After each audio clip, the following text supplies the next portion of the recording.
আসসালামু আলাইকুম তৃতীয় শ্রেণীর শিক্ষার্থী বন্ধুরা, আজ আমি তোমাদেরকে অঙ্কের লিখি এটা দেখাবো।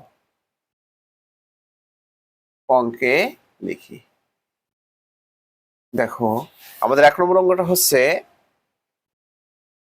৯,৯৯০।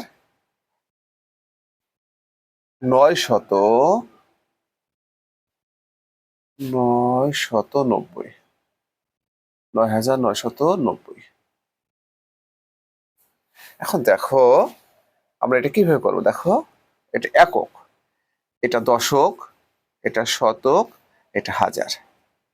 ঠিক আছে, তাহলে কত হাজার? দেখো ৯,০০০। তাহলে এই দেখো হাজারের ঘরে ৯ হবে। কত? ৯০০। কত শত? দেখো ৯০০। কত? ৯০। ৯০ কত? ৯ × ১০ = ৯০। ঠিক আছে, ৯ দশক। ঠিক আছে, তারপরে দেখো ৯,০৯০। আরেকটা আছে হলো এরকম ৯,০৯০। এখন দেখো এটা একক, এটা দশক, শতক, হাজার।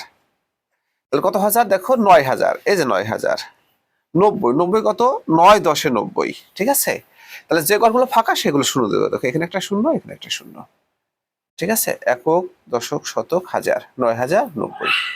ঠিক আছে, তারপর আমাদের ৩ নম্বরটা দেখাবো। দেখো আছে হলো কত? ১০,০০০। দেখো ১০,০০০। হাজার। তাহলে এটা আমরা কিভাবে দেখাবো? দেখো একক, দশক, শতক, হাজার। হাজারে কত বসবে? ১০। এই দেখো ১০,০০০। শুধু ১০,০০০, আর কিছুই নেই। তাহলে এই শতকে শূন্য হবে, দশকে শূন্য হবে, এককেও শূন্য হবে। ঠিক আছে, তারপরে দেখো আছে ১০,০১০। তাই না? তাহলে আমরা লিখবো একক, দশক, শতক, হাজার। কত হাজার? দেখো ১০,০০০। এই যে ১০,০০০, হাজারের ঘরে ১০। ১০,০০০ ১০। ১০ কত? ১/১০।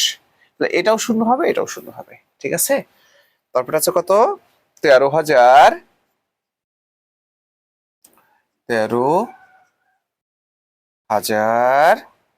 ১৩,৫৩২। তাই না? দেখো একক, দশক, শতক, হাজার। কত হাজার? দেখো এই দেখো ১৩,০০০। তাহলে হাজারের ঘরে ১৩ বসবে। ৫ শত, কত শত? ৫ শত, কত? ৩২। ৩২ কত? ৩×১০ = ২৩। ঠিক আছে, তো সবাইকে অসংখ্য ধন্যবাদ।